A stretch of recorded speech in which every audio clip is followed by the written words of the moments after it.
if you send me a message that says, oh, here's my resume, you tell me if you've got a job for me, versus someone who goes, I've looked on your site, I can see this role, this is why I would fit. I'm reaching out to that person, not this one. Yeah.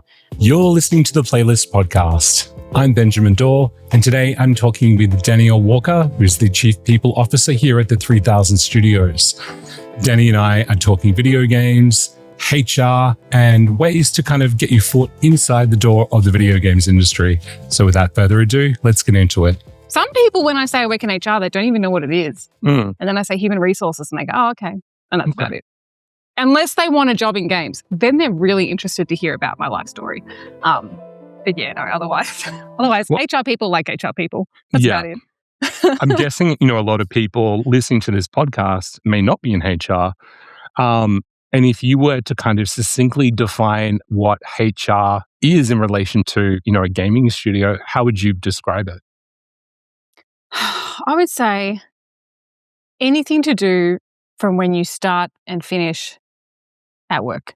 So anything about your experience at work, how you do your day-to-day, how you get onboarded into the company, how you experience the company, anything to do with that side. That's very broad. But it really is, because you're managing so many pieces throughout when you start and when you finish.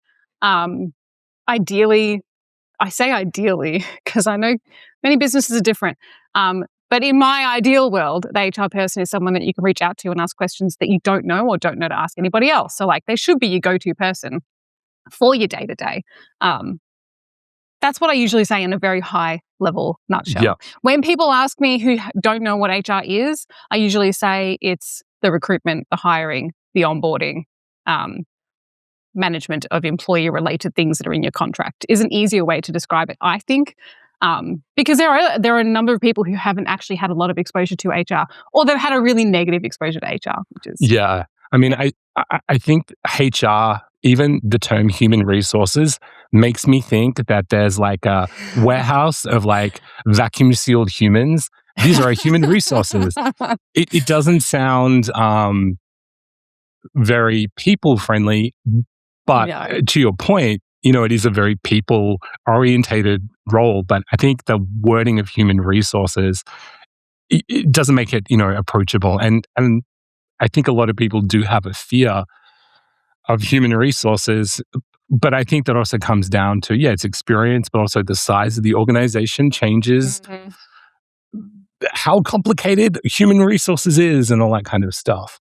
Exactly. I think people here, it depends on the experience you've had with HR people in the past as well. And it's also some HR people are super nice and others are not so nice. It's like anybody at work, Yeah. So I think, I can tell when I've spoken to someone if they've had a bad experience with HR. I got on a call one time with someone and they made a comment, I've been hauled in front of HR. I'm like, what?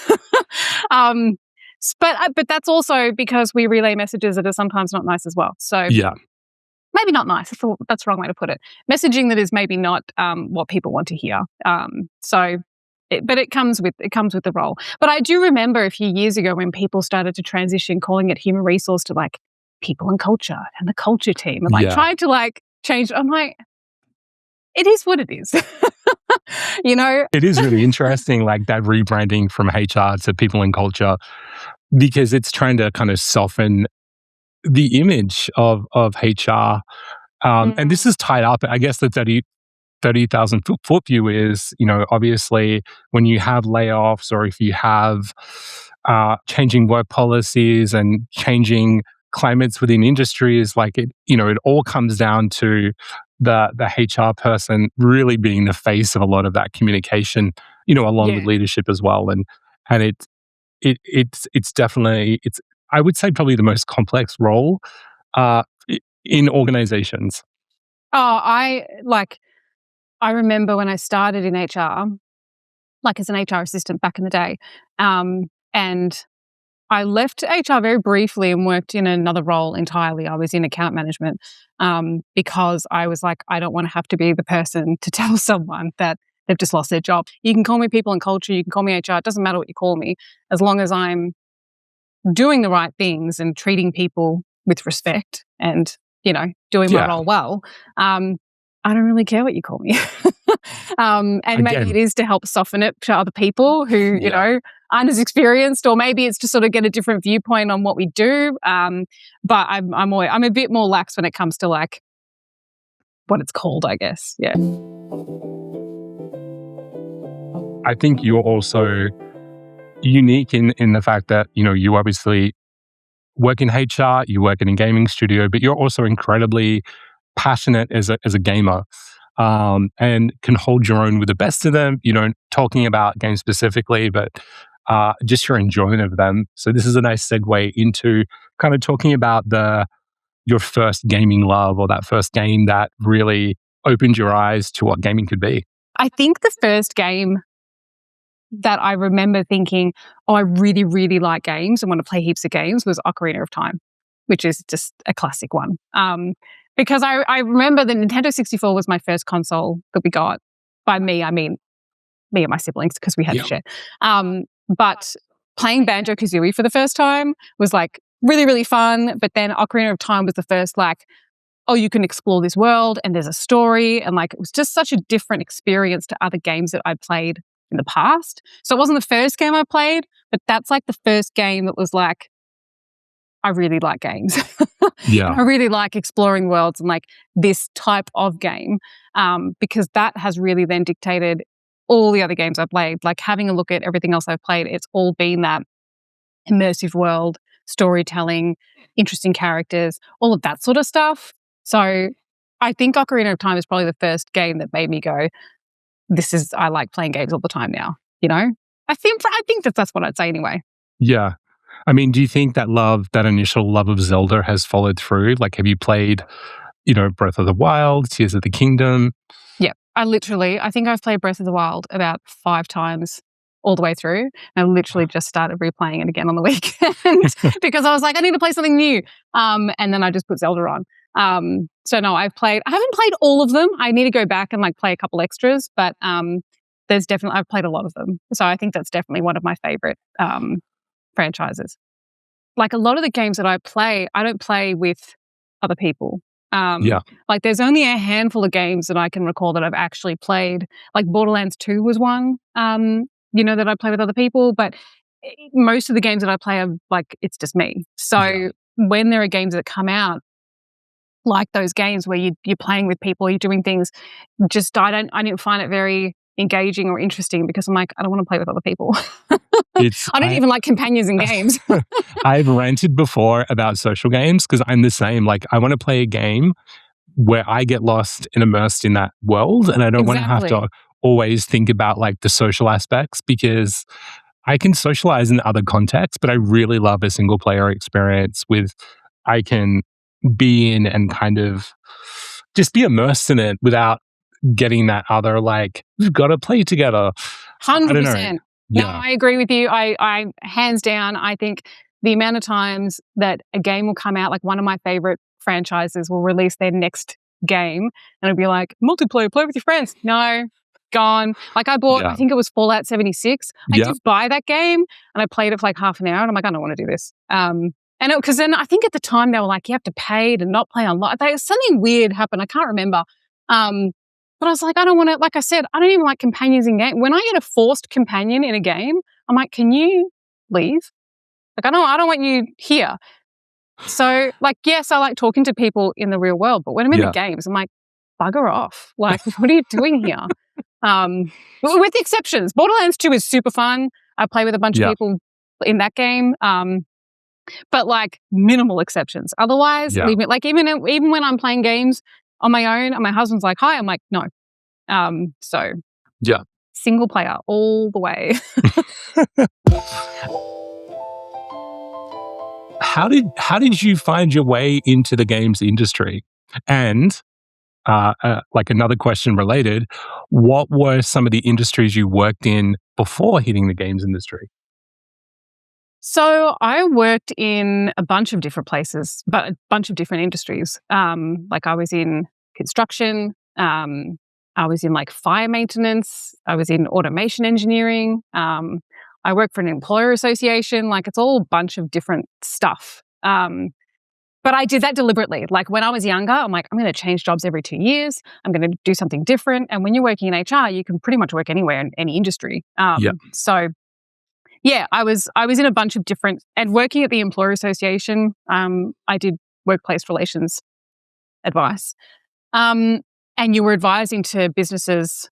There was like over 10,000 businesses or something like that as their members would call, and you'd have to give advice. And they were from any industry. So I've also had to give a lot of advice in different areas. So it was really interesting. But games was because I saw that EA was in Australia. And I remember thinking, there are studios in Australia? Like I didn't even know games exist. I always just assumed it's US or Europe Yeah. or Asia. I thought there's not a lot of presence in Australia. I hadn't even really bothered looking it up and didn't even think it was really an option to work in games. And then I remember I had actually just started at that one of the businesses I worked at, and I saw a job pop up for an HR role at EA. And I was like, I didn't even know they were in Australia, let alone Melbourne. And then at the time, I didn't apply for that because I just started this other job. And I was like, when should go first? But then it was on my radar. So when I then was like going through other jobs, I made sure I did certain things that would align with what I thought EA might want later, which was working with a global organization, being super experienced in Australian HR. So I did particular things. So a few years later, when the ad came up again, I was like, boom, done. Applied and got it. Like that's long story short. So I feel like it wasn't a very interesting story, I guess, to get to games. It was purely I saw games existed and then went, oh, I'm going to work there. And it's so funny because the amount of people I spoke to after I got that job and they were like, oh, where do you work? I'm like, I work in games. When I said, oh, I work at EA, everyone was like, they're in Australia? Like no one knew. And these were like people that are gamers. No one knew that they were even here. So yeah, and I didn't really have, like I had no connections in games prior to that. Barely even my close friends play video games. I used to be like one of the only ones when I was growing up. So yeah, it was just super random that I just happened to see a job ad one day and then discovered that not only is EA in Melbourne, but there's a bunch of studios across Australia. So that's kind of how it all started out. But yeah. EA had a pretty low profile. When I started working for EA in Melbourne, Visceral Studios used to, be in Melbourne, and they had kind of wound down, and it transitioned into EA Fire Monkeys at that time. Yeah. And I was working for Firemint, and Firemint got bought by EA, and then they also bought a studio called Iron Monkey, and then they formed that. But it was pretty low key, and we were in a very weird old building. And I remember when I'd started, there was a section of the building that was just like piles of computer cables and keyboards and monitors and PCs. And so if you needed equipment, you literally like went through the bones of stuff to find your equipment. And that was all stuff that Visceral had that it just left. So it was a weird, very startup-y mentality, I think, back in the day with EA. But I would say now EA, in Melbourne and obviously in Australia has really come into its element and kind of leveled out a bit. But it wasn't always that way. Yeah, I think so. And look, I remember when I went for the job at EA, or I was in the rounds of interviews, and I Googled them before the first person I spoke to, and it was just after one of their restructures in 2019 or something. I was like, oh. But even looking them up, there was not a hell of a lot of info on them being in Australia either. But I would say that's a lot. It feels different now, but maybe it feels different now because I'm in the industry. And there are still people I talk to when I say, oh, that's where I used to work, who have no idea that they're even here. But it is, I guess, quite a small industry in Australia. If it's, if you don't know it's here, or if you don't look it up, you're not going to know. So. Exactly. Without giving too much information, what was the worst job you had outside of gaming? It's hard to answer without giving you too much information. Actually, you know what? No, I can, because this was like technically before my HR time. Don't even know if it's listed on my LinkedIn, because it was when I just left school and I worked at this catering job, and the boss was awful. Yeah. Really awful. Unless you want me to give an HR example. I'll think of an HR example that's subtle enough. But No. it's just one of those things. I've only once quit a job without having something to go to, and it was that one. Because it was when I had left high school and I was studying criminal justice and law and doing these things because I was going to join the police force. Mm-hmm. And then halfway into that degree went, what on earth am I doing? I don't want to do this. So I was in a bit of like crisis before I just joined HR. So I was trying to do different things and see what I was interested in. And I was working for this catering place. It was like one of those in-office catering places. So they do like full food, right? Yep. And it sucked. It was awful. Like it was quite cliquey, and the boss was like just horrible. It was just a really terrible experience. And so much so that I was just like, you know what, can't work here. I better go. And I'd only been there for like 2 or 3 months. Yeah. Like, yeah. I also, I've had a ton of weird bad jobs. And one of them was as a kitchen hand in a restaurant. And it lasted like 3 or 4 months. Something about those kitchens. I have no business being in a kitchen. It's funny, like because I've been in games now for, 15 years and kind of entertainment far longer. When I got to that place, like it just worked. And I'm like, I feel comfortable here. But everything else in my life, felt, I don't know, I could do it, but my equilibrium was unbalanced. I'm meant for this, I think. Like, oh god, you kind of right, when you get to like a job or like an industry, when it clicks, you're like, oh no, these are my people. But if you're outside of that, it's pretty brutal. For the most part, I've had pretty good managers, like that I've reported into. I've been pretty lucky with my run, but there were a few very early on which were a little rough around the edges, we'll say. Yeah. What is your biggest game of shame, or the game that you kind of went into headlong and you're like, I'm going to finish it, and then you left it for a while, it sat in the shelf? What is your biggest game of shame? But Red Dead Redemption 2 does my head in. I got it on launch. I was so excited because the first one is like masterpiece. It's so good. Yep. And I was so excited to get the second one. Got it when it came out, played it straight away, and I think I got halfway through and just stopped. I just didn't pick it up again. And I did finish it recently because I thought, I can't believe I haven't played this game. But before finishing it, I replayed the first one because I was trying to like psych myself up. But yeah, I don't know. Like I finished it now, but it just looked amazing, visually spectacular. Like they did a brilliant job with that. But having to make or do certain actions and make certain choices in games is like, have you played Red Dead 2? Yes. Have you played it, right? Okay. But I have not finished it. I've actually started it multiple times, and I kind of go for the first 3 or 4 hours. I have an issue with cooking and eating in games, right? Like health stamina. So I actually think, going back to Zelda, right? In Breath of the Wild, the Tears of the Kingdom, they do cooking perfectly. It's fun. Exactly. I get like a little dopamine hit when I hear the music. But in Red Dead, I'm just like, oh my God, can't it be automated? I just want to go off and have cool cowboy adventures and do stuff. I don't want to, it's like, it's too much. Exactly. Yeah. No, that's it. See, I was hoping you'd say that, because the amount of time, like brushing the horse. Yeah. And brushing the horse is not even, you press a button or you do a motion and it's done. You have to press it over to brush a horse because your horse is dirty. Or like the one that bugged me the most, like it was so infuriating, the amount of times I would make sure I have my weapons and I get on the horse and I ride off, and then something happens and I get off the horse and I run in, and then all of a sudden you're in a battle. So I go to draw a weapon and go, oh no, he put it on the horse.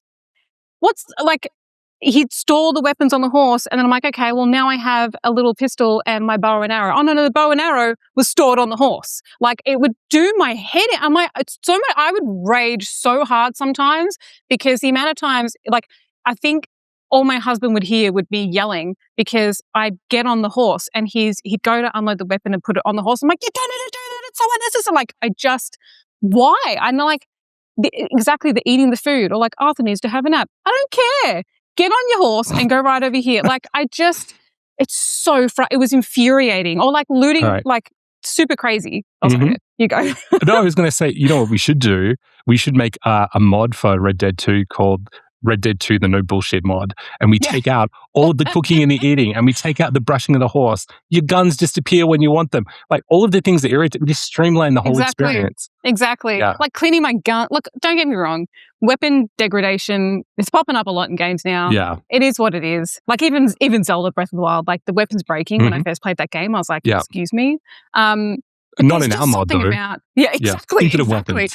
No, there's something about the way Red Dead 2 did that just did not, it got a bit tedious. And like, even when I finally unlocked fast travel, and it's like, let you watch a 30-minute animation on fast travel, like, mate, I got shit to do. Like, just get me there. I don't understand why I have to do this every single time. And like, you know, when like you're starting a game, usually you're early on and you're low level, and so you loot everything because you need to sell stuff and get guns and ammo, all that sort of stuff. And like, again, Red Dead, like I played this thing, you clear out an area. I'm like, okay, I'm going to loot everybody because I want all their stuff. And it's like 5 minutes watching him like pat someone down. I'm like, dude, let's just go.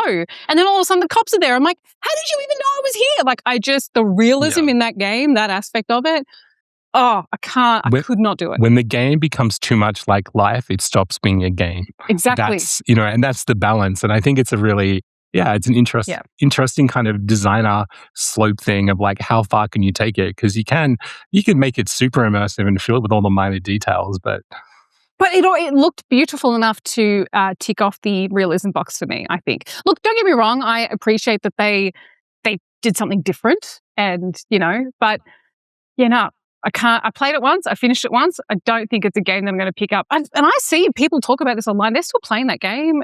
People love it. Like, good for you. I'm going to go play Zelda where I can float through the sky. Like, it just, I don't know. I can't do it. And the first one was so good. So good. I've never played the first one, and I should, because I know it's on mobile now via Netflix. I should play it. There's so many games and so little time, and I think that one is worth it. That one is worth it. All right. It stands up like it's, I again replayed it last year. So I haven't played like the new ones that just came out, the updated versions or whatever it is. But like that game is so good. Like it's the perfect combination of stuff, like the story, the characters, like the quirkiness of it. Like it's so good. Like that's worth playing.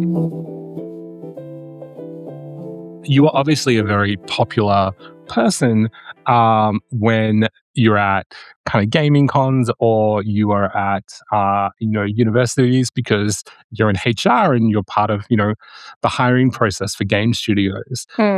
What is good etiquette for people approaching a HR person in those situations?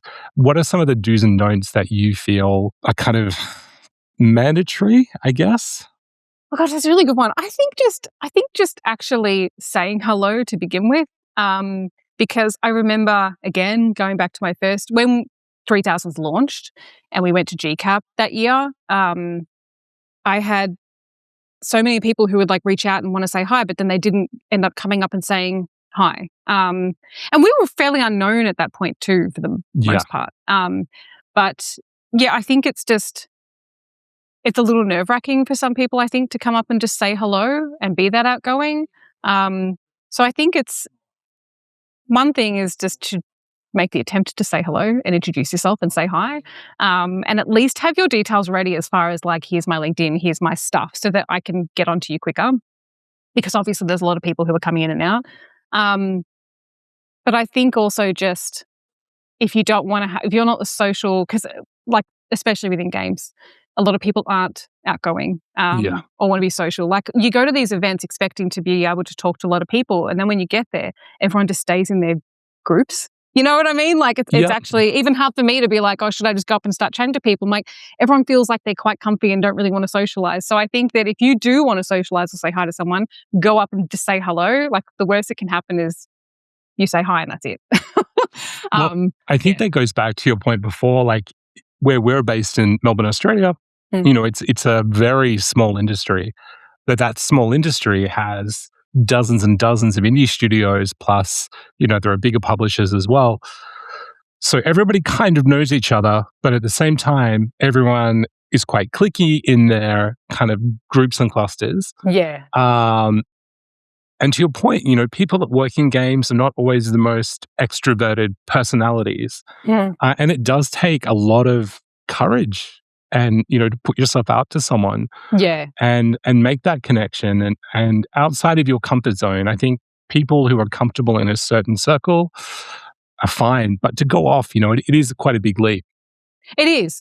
And look, even I would probably struggle with that if I was someone trying to do that, But I also think if you go up to someone and they're not very nice to you, then you don't want to work for that person anyway. You know what I mean? Like, Yeah. I think that's the really hard part about going to these events. And the thing is that the industry is small. A lot of people know each other already. Like, look at when we, all started out here, that a lot of the people who joined the 3000s were people that we knew. So it's just meeting people at these places and just getting a face to the name can sometimes also help when we're talking about, okay, now we need to hire an artist. And we're like, oh, we met this person. Like, so it's just, it is kind of critical sometimes if you're not already involved in the industry or know people to try and crack in. Like, it's not enough just to send you your resume these days. That is a really good point. We have hired people who we've met at, GCAP, for example. Yeah. And that just started from a conversation, and that person talked about their skills and experience and were incredibly passionate and incredibly focused. And we went back and forth. And that is like a really good opportunity that hire did not happen straight away, but it happened because we remembered and went, that person. Like 100%. And you only get a certain amount of time with someone and all of that. But I do think in the kind of day and age where you go on LinkedIn and everyone is convinced everything is AI, that when you go to conventions and you have those face-to-face interactions, they're so incredibly valuable to make an impression on a recruiter or a HR person or a founder or anyone, because, generally it's very hard to actually connect with people over platforms anymore. Yeah, it really is. And I remember one of the people that we hired, I won't say who because he'll kill me, but reached out through GCAP and was going to meet up. And then he cancelled the meeting with me. And because he'd already sent me his link, I'd already seen where he was working. Like, I sort of knew some things about him already and about his work because he'd reached out. And when he cancelled on me, I was like, no. So I hunted him down to meet him. But there's so many people that I've met like that, where we may not have hired them yet, but like, I've got a list of people who I've met through GCAP and through other events, or even if we've maybe been messaging on LinkedIn and then I finally get to meet them, I keep tabs on those people. So even if you're working somewhere else or even if something else has happened, whatever, the second I have roles that are available, a lot of the time I message these people to say, like, I advertise the role, but I'm like, hey, I'm advertising a role. So if you want to see it, here it is. And that's a lot easier for me, especially when it's someone who maybe doesn't fit the exact experience requirements or whatever. If I've met the person and I'm doing the recruitment for the business and I give it the resume to the manager and they're like, oh no, I'm like, no, I've met them. You need to meet this person. So I also advocate for those people as well. I can't do that if I've just seen a piece of paper, which, so it's very difficult. It's a really hard balance, and it's really putting yourself out there too, having to say hello and meet people and do all those things. But it really is necessary, especially with how competitive roles are at the moment in games. Yeah. Everywhere. So yeah. Joe, the CEO of the 3000s, has kind of a mantra and a poster behind his desk, which is "Don't be a dick." And I would say that's probably our number one of our do's and don'ts for the studio in terms of culture and people. So, yeah. I don't know if it's safe to say "don't be a dick" on a podcast. Is that professional? I'm asking you, HR. Yeah, I remember when Joe bought that, and I was like, it's internal. But not anymore. Not anymore. Yeah, now it's out there. No, look, it's like the manager discussion we were having before. It's it's not hard to be nice to people. But I mean, at the same time, people are people. People can get stressed. People can have. They make mistakes, so things can happen. I think it's how you handle yourself after the fact, and you apologize to people, you make amends, you try to be nice from the Yeah. get-go. It is important to make sure that you've got an environment where people are not coming up to work and being like, God, I hate working with this person. Or this person's going to be a dick to me today. So I think that it's necessary in every business, but I think it's safe to say that don't be a dick poster is not on the wall at a lot of businesses that we've No, been at. no. And if you get the chance to work at the 3000s, you can witness it in person as part of the studio tour. The post-its all the way in the back corner. Once you're in, we shut the door. It's it's an interesting mantra. Look, Yeah. I think that before games, I was in environments that were not perhaps as casual. So yeah, definitely when I came into games, that was one thing when I was like. I had a question for you though, actually, because I forgot. Oh yeah, to ask please. before you went into your other question, because you asked me my game of shame, but I didn't ask you what yours was. I think my biggest game of shame is Elden Ring Night Rain. So I loved Elden Ring. I sunk like 500 hours into it. I played Shadow of the Erdtree DLC. I'm like, Night Rain got announced. I'm like, yeah, I'm going to play Night Rain. And I got to it and I love the world, but like it's really built for multiplayer, even though you can solo it. And I just, I don't know, like the feeling had passed, you know, I'm kind of like, do I really continue down this road? And I put it down for a while and I've not gone back since. And in that time, my son has basically claimed the PlayStation as his own. And so I never get time to play it anymore. So that's my biggest game of shame. But it's funny, like when you have a franchise, like you were talking about Zelda that you love and you like play the whole things, but at some point you become full of the franchise and you're like, do I continue? So I think I'm just on a break. I'll go back to it. But Elden Ring is also like, for me, is like practicing for an Olympic event because it's so challenging. So it takes me a lot of mental stamina to actually work up over time, but I can't go in soft because it's quite difficult. Yeah, I haven't actually played it. But I'm also like, I play games on like very easzy because I'm like, it's my break, you know? Like I like problem solving and some challenges and things like that. But yeah, I'm a pretty easy gamer. But yeah, I think there's nothing more disappointing than having a franchise you absolutely love, then release something that just completely kills it. What would you ideally like to see in the live action Zelda movie? I'm scared, but I don't know because I feel like there are so many. Oh, so I haven't read too much about. I saw the images that came out, but I'm really reluctant to look up anything about it because I feel like there's so many different stories they can use, and I'm going to see it regardless. Is what I'll say. I'm going to watch it regardless. It's like the same thing when Borderlands came out. I didn't watch too much into it. I'm like, I'm going to see it regardless because I'm interested to see it. Yeah. So it'll be what it'll be. But it does make me a little, I think seeing shows like Fallout coming out and seeing that they're starting to, I guess, be truer to the game, something like Zelda, like the stakes are pretty high. I feel like Nintendo don't approve a lot of stuff. So, well, I mean, I think now, maybe, you know, given the Mario films and, you know, it's obviously very lucrative for studios to develop film franchises like that based on their IP. And yeah, I think being live action will be interesting because I think it's hard for me to visualize what that would look like. Given that it's still quite stylized. Yeah. Yeah. I can't articulate what I'm expecting because I can't visualize it as a movie, I guess. Yeah. So I don't know. I'm cautiously optimistic, but my expectations are not very high. I find that when they're not high, then you can't be disappointed. I don't know. Oh God. Hope for the best, expect the worst. Exactly right. Yeah. Exactly right.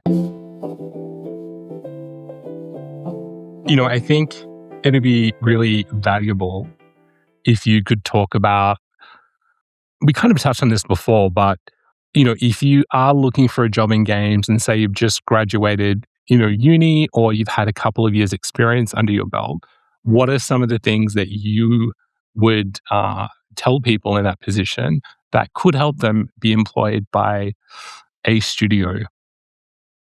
So definitely events, like we said before. I think going to whatever event you can is crucial to make those connections with anybody. To show off your work and do those things, because the volume, especially for graduate roles or entry level roles, like we advertised roles last year and we got almost 1,000 applications for a graduate position. So Yeah. I think when you're up against volume like that, you've got to do other things beyond just applying for jobs. So one of them is going to those events, and forming connections with people and putting faces to names and doing all those things. And reaching out to recruiters and people like that on LinkedIn.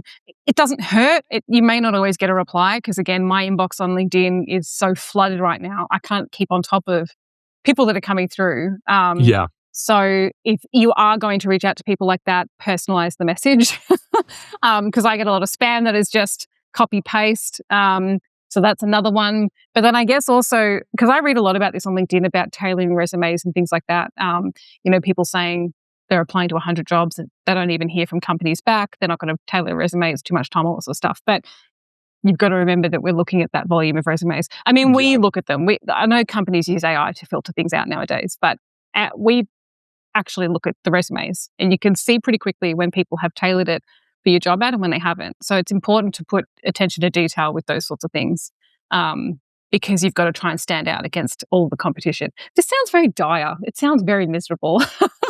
I mean, it does sound dire, but I mean, I think the landscape is that challenging. And to your point, like when we do get people in for interviews, it's because they are above and beyond, and not just with the capability to actually do the job, but there's like extra levels above that. It's just an incredibly competitive Exactly. landscape. Super competitive. And I think that when, I remember going through the grad applications that came through, and a lot, it's like that have the little about me section at the top, and it'll be like, I really want to get into the IT industry. I'm like, I'm automatically eliminating your resume, Yeah. because the only requirements I asked on the job ad were you've graduated and you've got an interest in games. If Yep. you don't have those two things on your resume, so just people who didn't meet basic asks on the resume. And again, I get it. They're sending that resume off to multiple people, but I've got multiple people who have done what I've asked them to do. So Yeah. it's really crucial to make sure that if you're applying for jobs and you're really going for something, you've got to tailor your resume to fit what they're asking for. So I don't mean a cover letter. I mean your actual resume. And that's something that I do for any of the other jobs that I've gone for in the past. When I submit a resume to anything, I look at the job ad and get my resume to basically align with what they're asking for within reason. If I don't have the skill, don't put it on there. Yeah. But make it easy for them to put the pieces together, because you're up against so many people who are doing exactly that. So when you're flicking through resumes one after the other, you can tell the ones that where people have put in effort and where people haven't. And the people who have are the ones who are going to get through a lot quicker. So yeah, I think that's the biggest thing, is just making sure you're paying attention to what you're putting in the resume and aligning it with what they're asking for, going out to events and meeting people and trying to network as much as you can, is the two things I would say. And I also think, in talking about the games industry as kind of like imagining it's an iceberg that's shrinking, because there was data released in 2025, a third of game jobs in the US disappeared. So, when you're talking about applying for a job and the industry is contracting, due to AI adoption or, shifting sales landscape, that kind of thing, it is even more critical. But it becomes incredibly stressful for people applying for jobs, because like that hole to get through into an industry is just getting smaller and smaller. Yeah, it really is. And I think that the challenge for people is also having a lot of generalist skills early on, as opposed to specializing in something as the other one too, right? Because that's what we saw a lot of when we were advertising, as people who can do a lot of multiple things, because the roles, there are less of them. Yeah. People are expecting more from people who are applying. So it's really tough, but it's not like when I graduated, when you just send out resumes sort of thing. It really is. You have to go out there and network, because what goes alongside with roles shrinking is that when game teams need someone, they want someone like now. And so it's really challenging to hire someone to encourage people to hire someone they don't know versus I know someone who worked here, So Yeah. we do make an effort at the 3000s to branch out more and to hire people who we haven't worked with. But as I said before, so much easier when you've got a face that pops up to mind, when you've got Yeah. a role that opens, it's so much easier. And when it's easy for a business to do that, they're going to do that. So I think, if you don't know anyone in games, you haven't worked with anyone in games, you've just got to make sure that your face is known and you're as active as you can be. I would say the gaming industry in 2026 is not for the faint of heart. Yeah, look, I think it's been brutal for a little while. Yeah. I feel like throughout last year, it was like every other week there was cuts and it's studios of the news and all this sort of stuff happening. So it's been hard for a little while. So I also can sympathise with people who are struggling to get work and you've just graduated and there's nothing there. Yeah. So it's just one of those things that you've got to keep going as much as you can. It might mean working outside of the industry until you find something. But yeah, there are certain graduate roles are very hard to come by. Even game design roles can be hard to come by. Like there are certain roles within as well that are really, really slim. So it's just picking up what you can in the meantime, but not giving up on the networking and the reaching out and all of those things to try and get yourself out there. I do get a lot of requests for people wanting to meet up for a coffee and a chat to discuss things in general. Mm. And I generally don't have time to do that. And I don't feel good about it, but I also can't go back to everyone in that situation either. What's your kind of advice for that networking piece? Because we're kind of saying it's really valuable, but I'm also kind of highlighting that it's very difficult for people, to find the time for those opportunities. What are some techniques you feel that could help people in the networking space beyond events? Yeah. Oh, look, I personally, I would not say beyond events. I would say do it at events because I get the same. I have a lot of people reach out. Like one of my number one pet peeves actually is when people reach out to me who I don't know and say, "Here's my resume. Let me know if you have anything for me." That drives me nuts because it puts it on me to then go back to you and say, "These are the jobs that would fit you." I've already got 50 other messages of people asking me to do the same thing. So it's like, if you send me a message that says, "Oh, here's my resume, you tell me if you've got a job for me," versus someone who goes, "I've looked on your site, I can see this role, this is why I would fit," I'm reaching out to that person, not this one. Yeah. So there's ways that you can phrase messages that might get more attention. But as far as networking, I think it is something that has to be at events where people are willing to network as well. So if I'm not at GCAP in Melbourne, as an example, and you message me to say, "Can we get a coffee anyway?" Again, I've probably got 50 other people who are saying, "Can you do this?" So it's probably not going to happen. But if I'm making it known, I'm going to be at this event, you can book times, you can, do the networking stuff there, or you can just approach me if I'm walking around. Like those are the people you need to target. You need to find out who's going, which usually they'll have speakers on their sites and booking things. It makes for very long, tiring days, but I think that's the way to do it. As for networking, and there's so many different things that are available, is going to those events and doing it that way. Because still message the person and say, "Would you be open to doing a coffee?" You might get someone who goes, "Actually, you know what? Yeah, I've got time." But there's less of a chance if you're just doing it that way. So It's very good advice. Yeah, go to all the events and socialize all day. All day. Oh gosh, but no, I do feel bad. I get a lot of messages all the time, and I sometimes I can't even reply to a lot of them. Like it's a lot, and we get them from overseas too. It's not just Australia. Yes. So it's tough. We have reached the final boss, and the final boss is the kind of the game that is your all-timer, the game that changed everything for you, that really showed you what, gaming could be. It's like the game on the top of your trophy shelf. Yeah. What is your final boss game? I feel like I should have branched out a little bit more in my game choices because it's all being very Zelda themed, but I'm going to say Majora's Mask. Look, you like what you like. If you like Zelda, that's wonderful.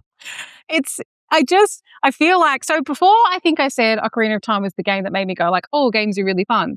and immersive and story, blah. But I think Majora's Mask, have you played it? No. I feel like I played Breath of the Wild and I've played Tears of the Kingdom. I don't know. I skipped all the other Zelda games. I'm sorry. I'm not a very good gamer. Like I've got massive gaps. I know more about movies than I know video games. Like, and I'm aware of video games, but I just have not spent. I've got huge gaps in my kind of play history. But yeah, if I was like a mega millionaire, I would just make people do a remake of Majora's Mask, because I feel like now it's hard to say to people go back and play it because the technology is so different, you know. Yeah. And I recently replayed Majora's Mask last year, and it's just such a it's not just the story and the characters and like the environment and all that sort of stuff, but it's like even the way they do the cutscenes and the camera angles is really, it's done so well. That to me is like one of my all-time favorite games. I would be able to play that all the time. I mean, Breath of the Wild now because it's upgraded, right? And I can take it on my Switch and I can play, but like you can play Majora's Mask on Switch now, I'm pretty sure. Yeah. But again, playing it on a big screen, maybe not recommended. But it's just the way they tell the story and the way they do things in that game is just like, it's quite an emotional story, and like the characters and like there's so much going on. You're under time pressure because the whole premise is the whole, moon falling 3 days to do it. Like the stakes are really high. Like it was the first game that I was like, oh, it's just not like I can run around the fields and look around at stuff. Like this is like, you got a motor, you got to get shit done. So I'd say like that's the game that made me go like, Ocarina of Time was like, I like exploring open world. Majora's Mask was like, I really like this story. Like I really want to know what's going to happen. So yeah, now I'm going to make you play it. Put your glasses on. Lots of pixels. Yes.